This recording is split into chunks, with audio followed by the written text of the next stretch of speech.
that's why with me, like when it comes to the other work, like I take it when it comes and I just try to remember to spend my own free time on my projects and not get caught up in worrying about money because it gets slow. And then it's natural for us to be like, dang, it's slow. I got to chase work because I don't know what's going on. And I'm trying to go, let me just let that, like, just trust in the process that enough money will flow in and enough work will come, and let me work on my thing while I have my time, and then keep on improvising. If I can't get the location I wanted, change that. If I can't get the actor I wanted, change that. If I have to change the scene and make it simpler, keep doing that, but don't stop just because it feels like you can't get what you thought you needed. Yeah.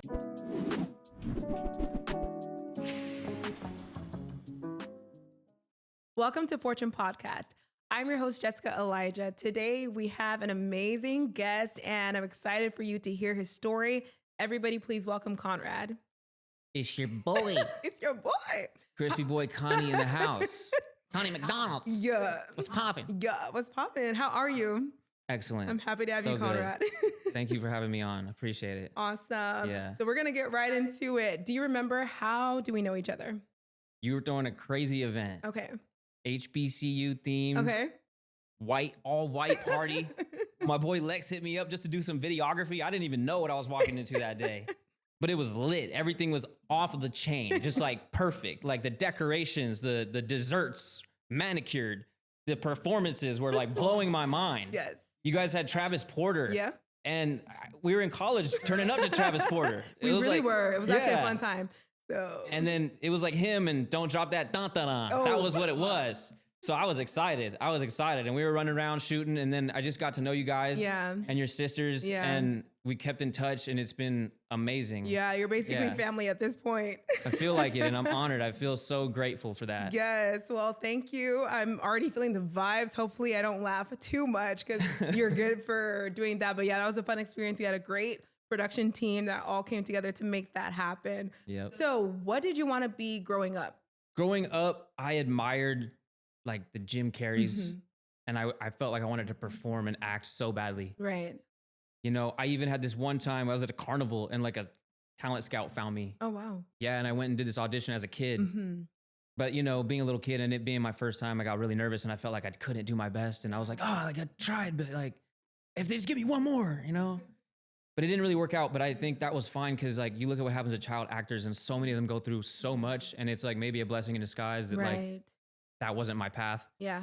And I loved acting and performing. And then in high school, I joined a film and video program and we shot the weekly show that came out for the school. Oh, awesome. And I changed that one from, it was random questions. They just try to be funny. Right. I changed it to random moments. Oh, I like that. And then we created sketches and people were loving it. And I was loving it myself, but we were getting censored really bad because we were always trying to push it too far. Yeah, and it's high school. And our teacher was very conservative. Okay, got it. Yeah, shout out Mr. G. But he's a big mentor of mine, so it was great. And that led to like the performative, but also the film side of things. And I decided to go to film school. Awesome. With my boy Chris. We were both in the film program. Okay. Both in high school and film school. And like, I thought about it a lot. I was like, do I want to study acting? But I felt like studying acting at a college I'm sure there's great programs, but like, I didn't feel like it was going to give me enough tools to like really succeed. So I decided to go the filmmaker route. Okay. And that's how I got into so much production. Right. Yeah. So was that your major production? Yeah, I majored in film production, and you learn a little bit of everything, but they force you also to pick a focus. Yeah. And there was cinematography, editing, or sound mixing. And I picked editing. Okay. Surprising. I know most people, but everybody wanted to do cinematography. Yeah. And like cinematography is great. And I didn't, but it was a better chance of me getting in by choosing editing because it's so saturated at that school with cinematography. And I do love cinematography, but not as much as a cinematographer. Yeah, I hear you. You know? Yeah. Yeah. Wow. So from being like childhood actor dreams to getting into film school, and was that like an all you decision, or was it somebody that said, you know what, you don't need to study acting at school? It was always all me. Okay. I mean, there's been in my life, I get suggestions and I get lots of good advice, but at the end of the day, like nobody's ever telling me like what I should do or not do. Right, Yeah. right. So following like, like your childhood aspirations, I know that like you come from a Russian and German background. How was that like for you, especially growing up in the States? Because I know that you're not so like far removed. It's not like you took a Right. DNA test. That's like your parents. I know. Yeah. I think it totally shaped who I am because my father was an immigrant and he didn't have anything and he Right. didn't even speak English. Right. The way he met my mom was him and his buddy rented an apartment in Hollywood that it was kind of like you rent a room in the house. And then my mom rented a room in the house too. Oh, wow. And then my parents like fell in love, but my mom didn't have anything either. She just got back from like Japan and she had to raise her brother and sister a lot because they were on their own for many reasons. And then, so they were kind of abandoned, like, Okay. Both of them. at a point in time. Yeah. Okay. My dad wasn't, Okay. Okay. but he decided to try to make it work. He wanted to escape the Soviet Union because you Right. couldn't run your own business out there. Right. He was trading jeans with people in the alleys. Oh, wow. He would put on a few pairs. In Russia. Yeah, Wow. because you can't run your own business. So it was illegal. He was like selling, it was like selling packs, but he's selling like just jeans and like Levi's were getting popular. Wow. So like denim jeans were getting Yeah. popular because that was the style. Okay. But you couldn't be manufacturing your own products and selling them on your own in the Soviet Union. Right. So my dad would wear several pairs of jeans, meet people in an alley, take off a pair. That's for you. That's for you right there. Okay. I So, hope it fits. so not drugs, but jeans. Yeah, it's all right. Hold on, let me take these jeans off. But then him and his buddy Tim decided to hop on a chicken boat. Okay. Came out here. Wow. So he took a risk. It was a freight boat Wow. transporting chicken, and they put their Russian car on the boat, so they brought that. It was called a Lada. Okay. And I remember because when they got here, I mean, I wasn't there, but my mom told me that since they were such fresh off the boat immigrants, they don't know Yeah. like the rules and they don't know like the culture. So like my dad was parking the car on the grass, Right. and it's like it just looked out of place to have a car on the grass in Hollywood. Yeah.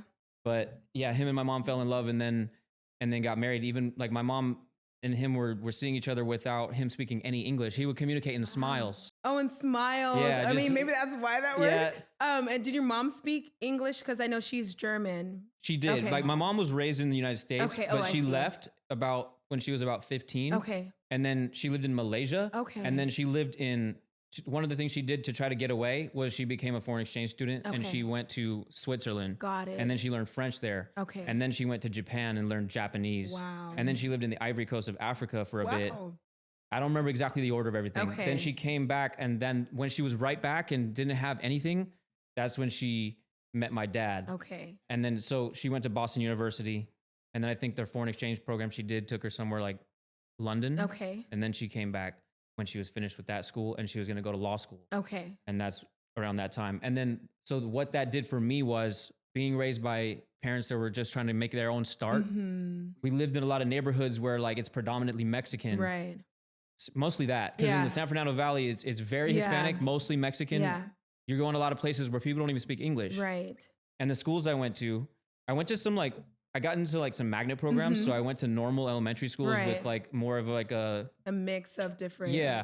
But then like the middle school I went to was still a magnet program, but it was like super Mexican. Right. Right. And that was like, it was its own experience because like definitely, like I made one of my best friends, Amin. He's Ethiopian. He's been my best friend since like the 3rd grade. I still live with him.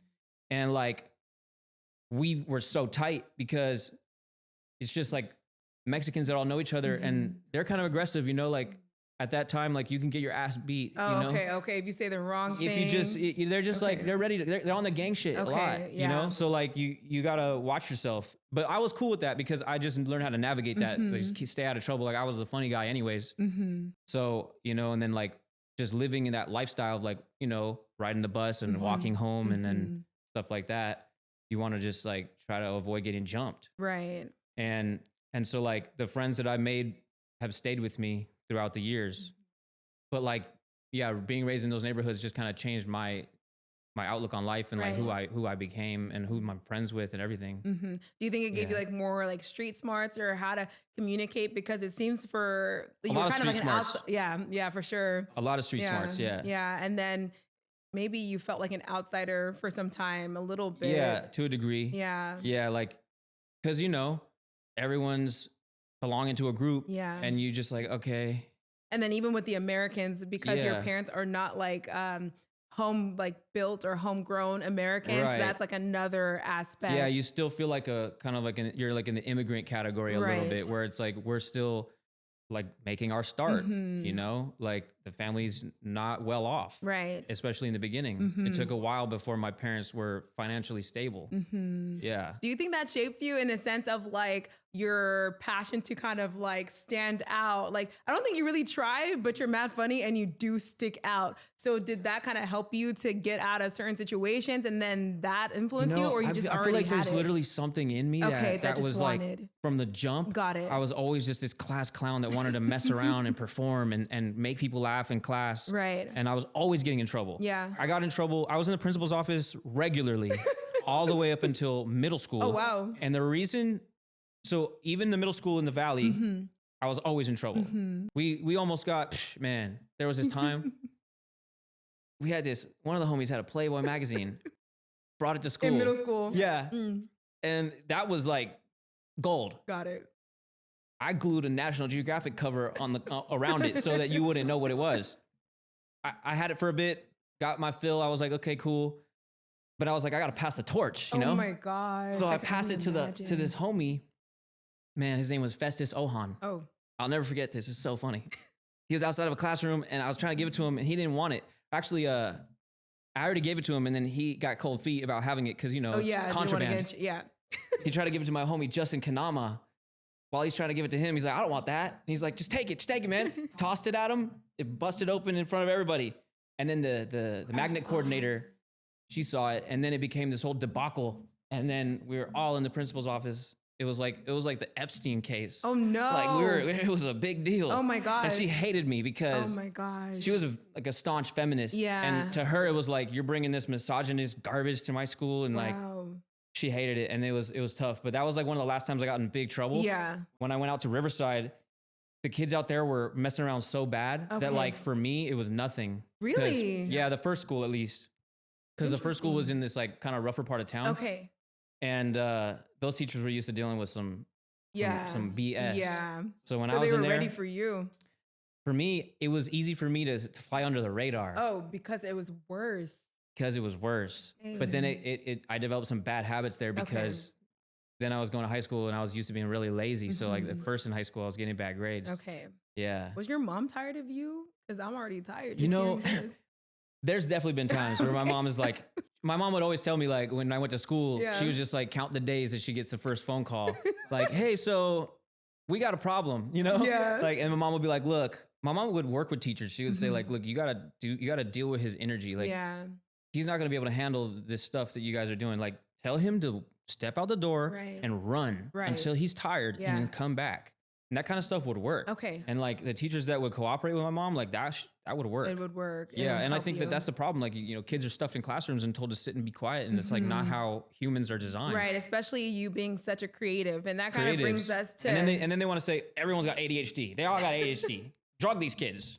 Crazy. They tried It to is drug bad. me. Oh, really? Yeah, and when they did, I experimented with it. My mom was like, "Let's just give it a shot, see if it helps you with school." I was sobbing, crying. I couldn't understand why. My personality was gone. Like all these weird things were happening to me, and so my mom was like, "All right, we're not Get doing him it." off of it. Thank Yeah. God, because I think it would have changed who I am. Mhm. And I think sometimes it does that to people. I don't know. That's why I'm super against those medications. Right, right. Yeah. And that's like a whole nother avenue that we can get into. Podcast I already number know. 2. That's the second podcast because we have our thoughts on that as well. Especially Yeah. since we're both into health. But that kind of brings us to today where you are as a creative, where you're working on your own film. I know you're always working on the camera team, specifically as a first AC for some like top name celebrities and productions. Can you walk me from like graduation of film school to now? Like, how did you kind of connect the dots? Yeah. So as we're finishing film school, like we're all trying to figure it out. And my buddy Chris is shooting like parties and events. Right.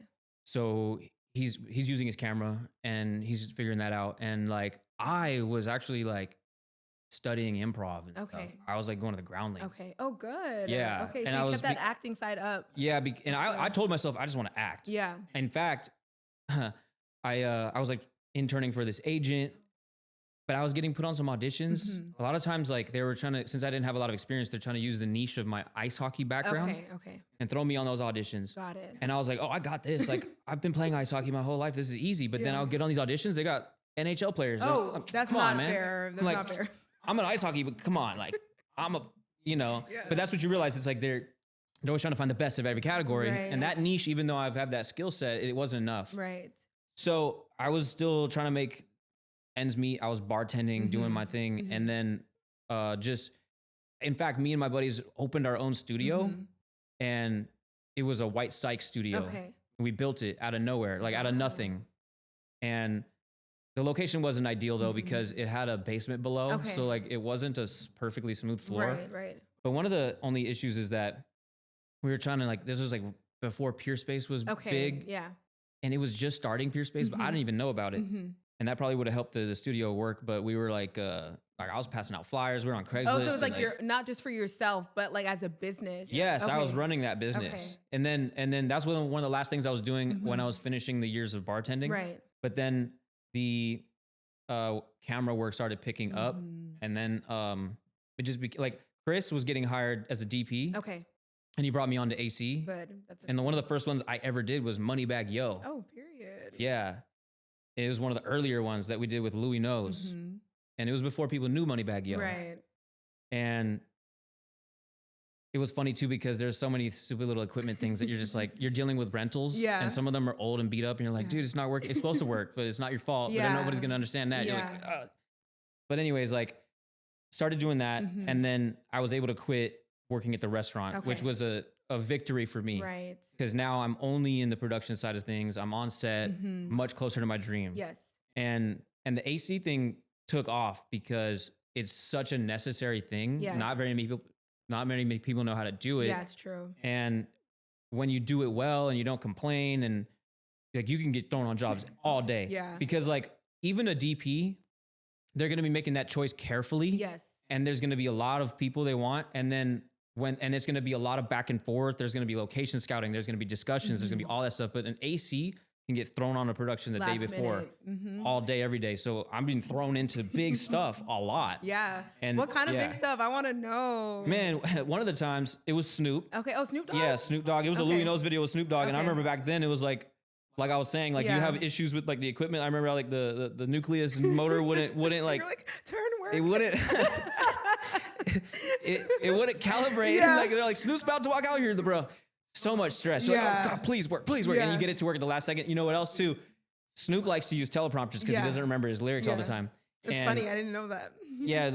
How can he does so much stuff. Right. So like they wanted us to mount a teleprompter on a Steadicam, which if you really start to think about what that entails, the balancing that's involved, you got this big piece of glass and an iPad and all this extra stuff on the camera. And now you got to figure out how to make that balance on a Steadicam. That's crazy. But we figure it out. Wow. You know, that's like one of the things about that position is that there's so many fires to put out sometimes because of the technical things that can go wrong. Right. And like, thankfully, like I feel like that's one of my skills. Yeah. Like I'm really good at tinkering with equipment and like I understand how things work.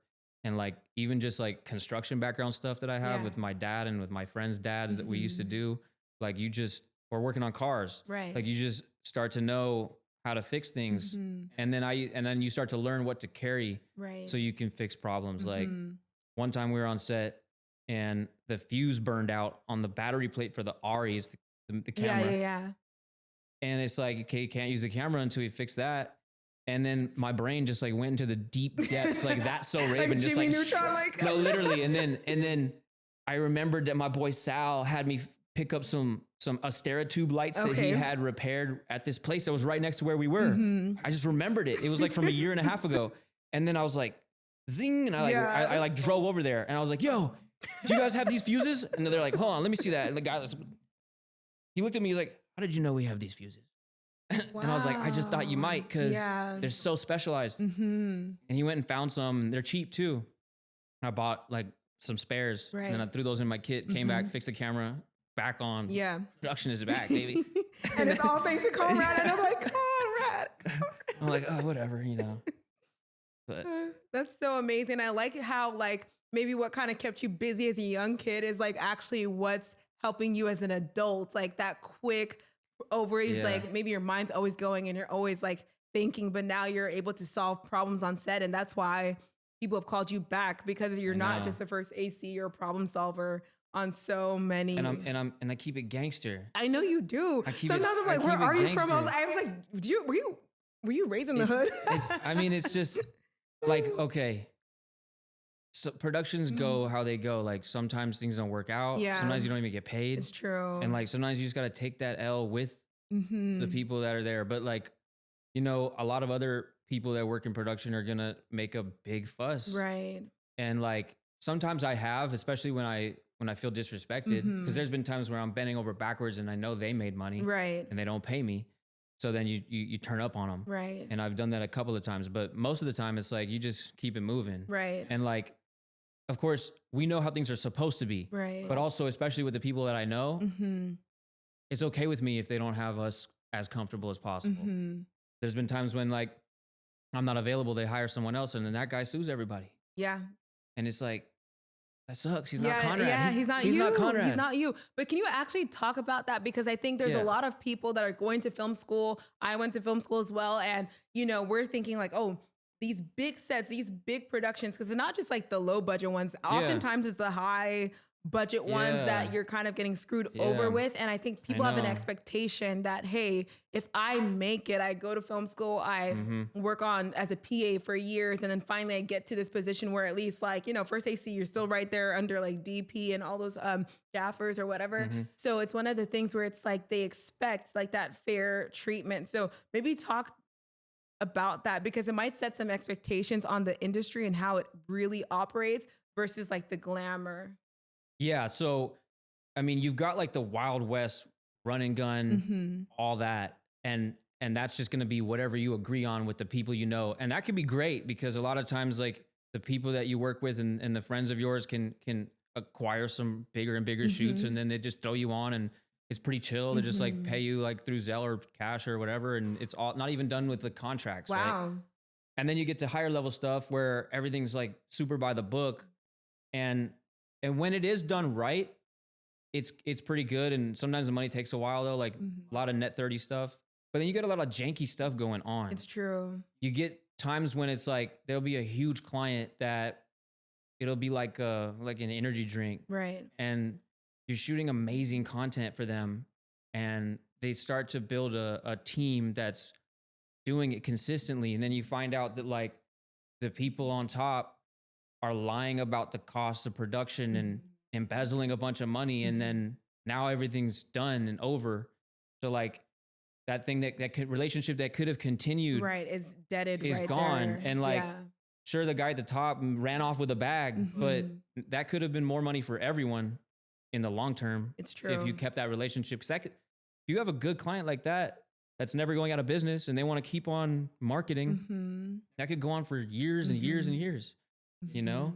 And so that's the sad part. There's like a lot of greed. Right. And then even sometimes when like the people you feel like have your back, like you'll find out they're making so much money. Right. And they're still giving you a excuse about why they can't pay you a fair rate. Right. And that's okay too. I mean, it's like you just kind of take the good with the bad. At least you're working. Right. And at least they chose you to work with them. So it's like, it's not, but it's like, you just wish people would be honest. Just like a little more like take care of the people that put in the work. Right. Some of us are at night, picking up equipment last minute from a place, loading a truck, doing stuff you don't see. Right. You know, on top of the long hours. On top of the full day of work. And then even when that's over, everybody's just smokes and goes home. And it's like, some of these guys were still loading trucks. We're still driving them. We're still unloading that stuff somewhere else to drop it off. There's a lot of work involved. How do you kind of keep that up, or like not be like, you know what, if other people are leaving early and like leaving it as is, okay, deuces, because I'm not even sure if I'm going to get paid as well. So is it like just like no, not even leaving early because of that. I'm just saying that a lot of the crew positions, right, creative director or something. I mean, they didn't bring anything physically, right? So like as soon as it's over, it's like, all right, see you guys next time. Smoke and I'm out of here. You know, it's like And then it's like you're somewhere late at night still packing Right. gear and stuff. Sometimes till 4 a.m. I remember those days being I on know. set, like even Or- as a PA, and I never was the one to just like dip either. Yeah. I'd be trying, even if like maybe I'm not as strong as everybody else, but just out of like the community aspect. How do you reconcile that? Is it that like, okay, you're first AC, so okay, maybe they burned me on this one, at least I got another one? Or how does that work for you? Because for other positions that are a little bit harder to fill, I think Yeah. it affects them a little bit more, no? I mean, we get a little burned out. Yeah. And then relationships tarnish. Yeah. Sometimes you just stop working with certain people. And that's unfortunate because like if everybody keeps it going, like keep on going. It's Right. good. But luckily, like with my close friends and the main people I work with, like they've been good to me. Like we're all good to each other. We look out for each other. We try to pay each other as much as we can when the production has that. Right. And we're not just like taking as much off the top as we can and then paying as little as possible to everyone, Right. which, you know, but yeah, that's what it is. Like just get a little burned out. Like a lot of people just stop working with, Certain people. yeah, especially when you don't get paid. I mean, then it's like, you know, Yeah, what's the point? That's like the biggest demotivator Yeah. of the whole time after breaking your back. yeah. Is there like a particular set that was like, you know what, if every set could be like this is the one? Have you had any like really good, notable experiences? For sure. Okay. A lot of them. Okay. That's good to hear at Yeah. least. Yeah. I mean, even when it's just me and my boys, we crack so many jokes and we have a great time Yeah. and like, but I would say it's when things are done right Yeah. and crew positions are filled with the right people and you have the right tools and it's just planned well, Right. you know? There's like, even when it's like you want to bring a lot of stuff, like let's get a box truck. Let's make sure we have a box truck with all that stuff instead of everybody trying to divide all these Things in licensed between things their into- cars and whatnot. Yeah. yeah. So, and then also just when the vibe is good, like when people bring good energy to the set, when people are all excited about it, that's what really a makes good it into something experience. special. Yeah. Yeah. Awesome. So how's your vibe now? Like I know you've worked with like top name productions and stuff like that. Are you still into like first ACing, continuing on? How long do you see that? Or are you into maybe something different now? I am looking into different things now. Okay. That's why I've been working on my own movie. Right. Because I've learned that ownership is key and I want to have my own intellectual property. And I've always been creative and I've always wanted to contribute to that. First day seeing and crew positions in general are great way to just make a living and it's nice to be on set and it's nice to contribute to that process, but you just can't get rich. Yeah. You can't. You can make It's money, true, but though. Yeah. so like, yeah. and I've been doing it a long time, and then sometimes you put your own dreams on the back burner for a while, and then time just flies by. So like, and as much as I am always willing to work on set, I just want to be able to just grow into something else. I want to own my own movie. I want to put it out and receive my residuals from that, or let that lead to whatever else it does. Right. But I want to be creative on my own. I want to, and that's what I'm doing. Yeah. Yeah. And how is that process? Because I've talked to a whole bunch of people, even some people that like we'll see on the podcast this season, and they're having a hard time balancing what gives them money versus like their dream job. Like they've had some of the best experiences working on cool sets, meeting cool celebrities, cool filmmakers, movie stars even. But then it's like they don't have anything to their name. And now they're working on that. How do you balance that? Because you need money to fund your dream. You do need money to fund your dream, and then you just need to be as creative as possible about how you go about what you want to do. Yeah. And that's what I've had to learn with mine. Okay. It can start to feel impossible because you have these ideas and then you need people to be there for you, and some of them might start dropping like flies, and then like you might need money for stuff and you don't have enough, but you just have to keep on pivoting and improvising. And that's like even the improv training, you know, it's like, you just gotta improvise. Keep going. But the thing about it is, and the reason I realized it was the right choice is like when I'm making my film and I'm shooting scenes with my friends and we're cracking up laughing, I'm having the best time of ever. Like nothing else has made me feel as good. Like feel like I'm high on life. It's crazy. Yeah. And so maybe chasing that feeling a little bit of just like doing the things that give you energy. And the feeling just comes. I wasn't expecting it as much, Right. especially when the challenges are there, you know, Right. and you're like having a hard time getting things going. And it's very stressful because when you have to run the sound yourself Yeah. and like the mic keeps falling off because of the tape, it's like the stupid ass, why does that one tape? I forgot that tape. You have to use the gaff tape and it won't work. Yeah. And then it's like, but then when you get into the flow and you start realizing like you're creating something that wouldn't exist if you hadn't done this. Yeah. And you're the only person doing this Right. on earth. Yeah. Like my film is going to be its own thing. Yeah, very Nobody else is unique. making that film. It's true. It's not Fast and the Furious 19. It's its own thing. Not 19. Yeah. So, and then you just got to that's why with me, like when it comes to the other work, like I take it when it comes and I just try to remember to spend my own free time on my projects and not get caught up in worrying about money because it gets slow. And then it's natural for us to be like, dang, it's slow. I got to chase work because I don't know what's going on. And I'm trying to go, let me just let that, like, just trust in the process that enough money will flow in and enough work will come and let me work on my thing while I have my time. And then keep on improvising. If I can't get the location I wanted, change that. If I can't get the actor I wanted, change that. If I have to change the scene and make it simpler, keep doing that, but don't stop just because it feels like you can't get what you thought you needed. Yeah, in that moment. And I will say I admire your resilience because you're saying it so easy to like the people that will be listening. But I know some of those stories and it's like people have done you real dirty.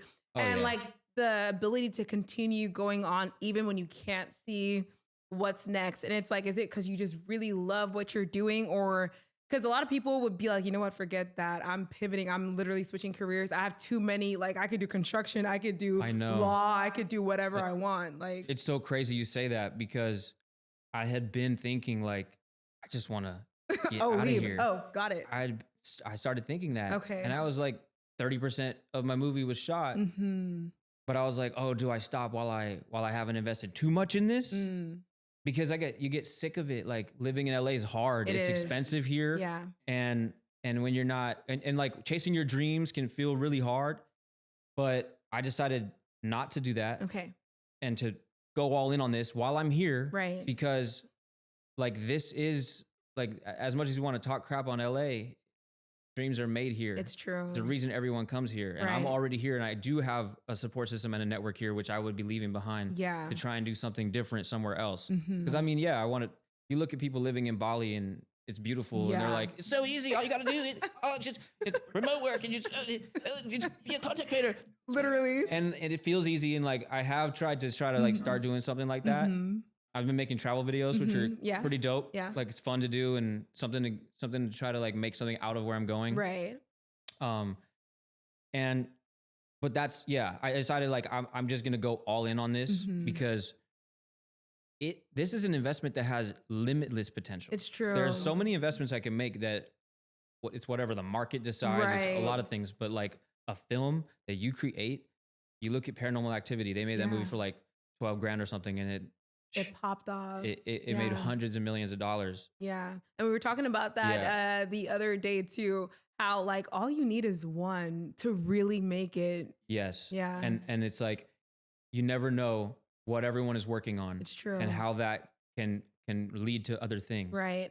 And if you just keep on staying down and putting in work, like something's going to work. Right. And then having pure intentions. That's the thing. Yeah, I was going to ask you about that because I think what makes people leave prematurely is that they thought like, you know, we have an image, what you see in music videos, like, oh, that's going to be me, like with all of the mansion, the cars, the this. And if you actually go through the process, you see it's not that simple for most people. So you could want to dip. So maybe speaking to like the importance of having the right intentions in grounding you to continue on. Having the right intentions, just approaching every situation with just giving it your best. And I'm not always the best at this, but not being attached to the results is really important. Because if you just keep on putting in work and staying down with a lot of good people, they're gonna bring you with them, or you're gonna bring them with you, like as a team, you know. And sometimes people leave you behind, but that's because that wasn't meant to be your journey, and you can do it yourself at the end of the day. It's true. So like, just keep on staying down, show up for people, bring good intentions, have fun with it. Even when it comes to the set work and all the bad things about it, where you get burned or whatever, and then like it's hard ass work, and you're in an alley at 2 a.m. putting C stands and whatever, but you're doing something new. That's what cool thing about shooting videos. You're doing new things. It's new experiences. It's new locations. It's beautiful. And one great part about crew and working with cameras, it can take you anywhere in the world. And like people want to film all the coolest things that happen. So you're going to end up being at these cool places and doing these amazing things. And then you're like, wow, like this is beautiful. And you might get caught up in thinking like, oh, I don't have any of this. I don't have any of this. But you think about, but you're right there. But you're there though. Like, they invited you. You're in that mansion right now. Yeah. You know, and it's fun.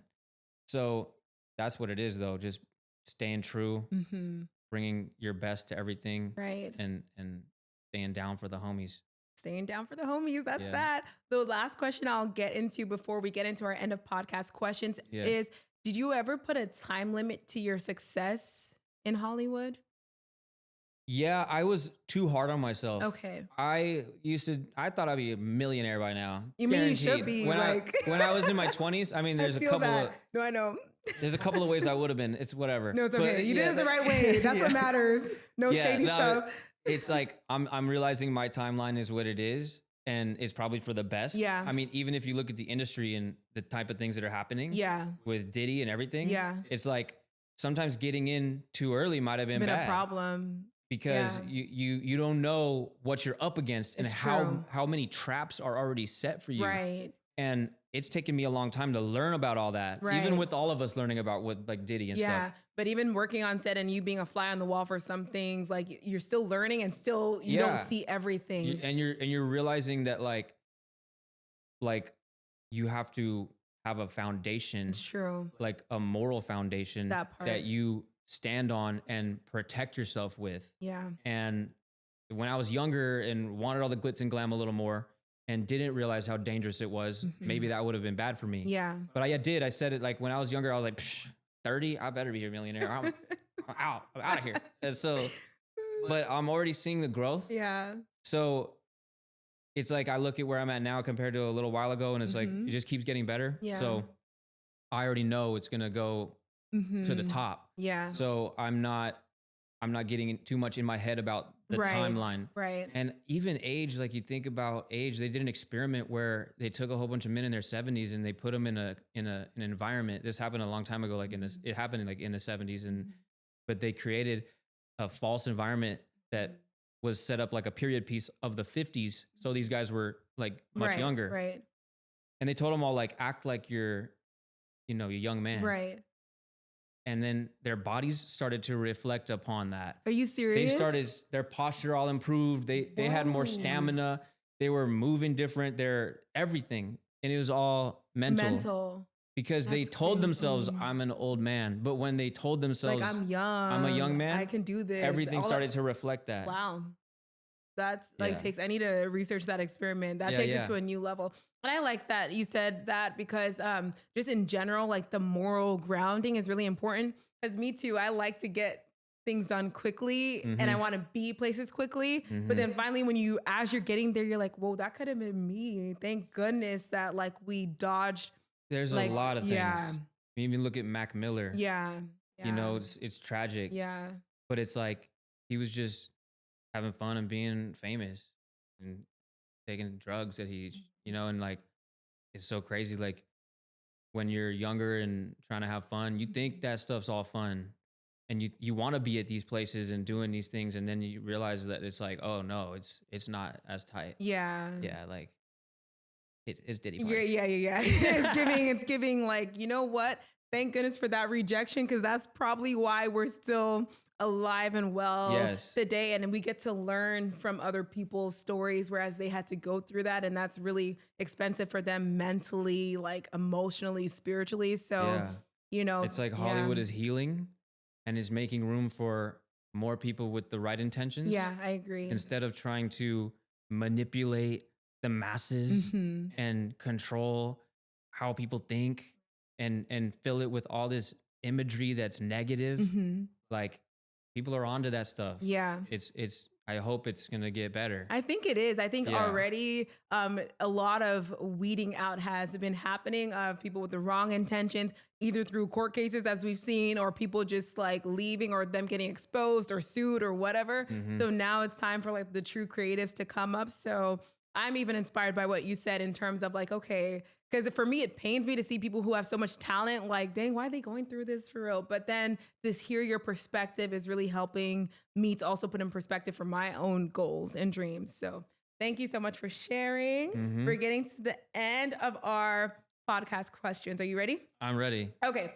So the first question, which you kind of covered a little bit, but what was a struggle bus moment for you? Well, that's He easy. said, what wasn't? No. Yeah. My car got broken into. They stole all my stuff, Like your film stuff? everything. Wow. Yeah. It was right after my boy died. Are you He serious? he died. And since he died, and I found out that day, I still had to shoot a video and I couldn't not because there was too much invested. So I did it. But after that, I revealed to my boy who I shot the video for that happened. And I was like, after it was over, I was like, I didn't want to kill the vibe before we started. But like after it was over, I was just like, just to let you know, like I'm go through something because I found out my boy died and it sucks. And we were going to open a business together and everything. And then just being in that mind state, you just forget stuff like Right. that all this stuff's in the car. And normally I Mhm. never leave it anywhere. I Of take it straight course. home, Yeah. unload it. And this is back in like post-COVID times when like a lot of crime was happening, like Okay. a lot of smash and grab stuff, a lot Right. of the robberies on Melrose, all that. So yeah, I left my car. We were in a place and then it came out, shattered windows, everything was gone. And it was like, dang, I felt like it was over for me. I was like, dang, Mhm. like I spent so much money on that gear. On It's all all of gone. I don't it. have insurance because I just wasn't doing good enough financially to think that I could buy insurance. Right. But I mean, I feel like crazy, like blessings just come, Mhm. Like, in fact, I had applied for an SBA loan in Mhm. 2020 Mhm. and I never got anything back from them. Right. And then after that happened, I got that money Wow. and I was able to replace the equipment. Oh, amazing. So right And when you needed it. I made it like a Kickstarter or a GoFundMe, and a Mhm. lot of people contributed to that, which was like a super blessing. And I Right. so much gratitude for that. It was like it would make me choke up to even talk about it, but Yeah. like that was definitely I mean, that's a moment, like when it feels like you're at, like hitting the bottom because you're like, dang, like my equipment was how I made my money and now it's gone. Right. But yeah, it's crazy. Like blessings come and like, yeah, it's still a loan, but at least I got everything back Right. and I was able to keep working. Yeah. Yeah. And it kind of shows you that maybe at a time where you would want to just drop everything and leave, it's like, no, you're meant to be here. So that was a good sign. Sorry that you went through that. I didn't even know that. So that's like a surprise to me. What moment were you most proud of yourself to kind of like change gears a little bit? What moment were you most proud of yourself as it relates to your profession? I would say it's hard to pinpoint one moment, but I know when I was able to stop working at the restaurant Yeah. and support myself doing my own thing, that Mhm. was big for me. Mm-hmm. And then I think those moments come when I'm like with my close friends and we're Right. all working on something that feels really big because it is, Mm-hmm. and we're all making some money Mm-hmm. together. It's like, dang, like I'm really like with my friends. Like Right. I don't have to like show up at a job I hate Mm-hmm. to make a living. I'm like cracking jokes with my buddies, you know? I'll walk up to my boy Amin and be like, hey, we need some popcorn shrimp over here. And I'm always like acting like I'm like the head honcho Yeah, producer yeah. that's making his PA do some stupid errand. And he's like, oh yeah, everyone's saying you're doing a terrible job on Yeah. set. So yeah, we have That's fun. fun. It's like, it just like at the end of the day, you just feel so happy because you're just Right. like with your closest friends, Doing making what you love, making yeah, money and creating working with some something- cool people at that. creating something new. Yeah. And it's great. So that feeling comes here and there. Yeah. And then like sometimes like you start to feel like, dang, I'm not doing enough. Mhm. And then, but that's what motivates me to just keep investing in myself. Right. And that's why I'm like making my film and shooting my travel content, I because love that. any of those things can pop off. At any moment. Yeah. Amazing. What does success look like to you? I think success is freedom. Okay. It's the ability to do what you want with your time. Mm-hmm. So, and then to spend that time doing valuable things. Yeah. So whether that's traveling or rock climbing or whatever, Yeah. or even creating your own podcast Yeah. and speaking to people about or giving back. If you're successful, then you have the ability to help Right. others, and Right. that'll bring you so much. If you're saving animals or, Leaving feeding homeless. We children always and do that. Yeah. everything. So success is just about not being like a slave to the grind Yeah. and getting trapped in the matrix. It's breaking out of that and being able to free up your own time to live your life on your own terms. Amazing. I love that definition of success because, to be honest, freedom is everything. There's people who make so much money, but they're trapped in one location doing what they don't really like, but money's pouring in. Is that really joy? So, Right. love that. The last question I have for you today is, what piece of advice would you give to people who are trying to reach their dreams? I would say don't give in to any of the negative self-talk. Okay. Got it. Don't feel like you're not good enough. Like God put all of us on this earth and gave us amazing things, amazing talents, amazing gifts that we are able to share with the world. Feel like, you compare your life to others on social media and you feel like everyone's doing better, and it's not true. You got to just keep investing in yourself because you're your biggest investment. And so find ways to keep yourself happy and healthy as you're going through the grind of life. Yeah. Get outside, get sunshine, get your feet in the grass. Disconnect from all this noise. Remember that all these dopamine triggers are going to mess with your brain chemistry. So you got to simplify. It's usually just about dialing it all back. All this noise, all this media, and like, oh my gosh, what are they doing in Iran? And like all this stuff, like Epstein. It's a lot. And like we can get caught up in like, oh, and is the world flat? Like what the heck's going on? Like what's in Antarctica? Why won't they let us over there? Yeah. Yeah. It doesn't matter. You just got to remember that you can do it. And as long as you believe it, it will happen because you can create your reality. So, and not always doing this right. Sometimes I get into the negative self-talk and all that. I'm trying to do that a lot better, where I just remember I can do this. All these other people aren't way better than me. Yeah. We all are gifted and talented and amazing. So just remember to just love yourself and don't be hard on yourself and keep investing in yourself when you can. And like I said before, like show up for people and have the right intentions. Don't be a greedy little prick. Simple. We need that on a t-shirt. And then it'll happen for you. Yeah. Yeah. Awesome. Thank you so much for that. That's words I need to actually you were adding me just a little bit, but from a good place. That's something I need to work on, as well as most people listening as well. So thank you so much, Konrad. Thank you. It's always a good time. I appreciate. Thank you so much. That was such an amazing episode. Konrad dropped so many gems. We learned about him and the industry, and just his story is so inspirational. Be sure to subscribe to our YouTube channel, like, comment, and share. And I'll be sure to put Konrad's details in the description. Until next time, besties.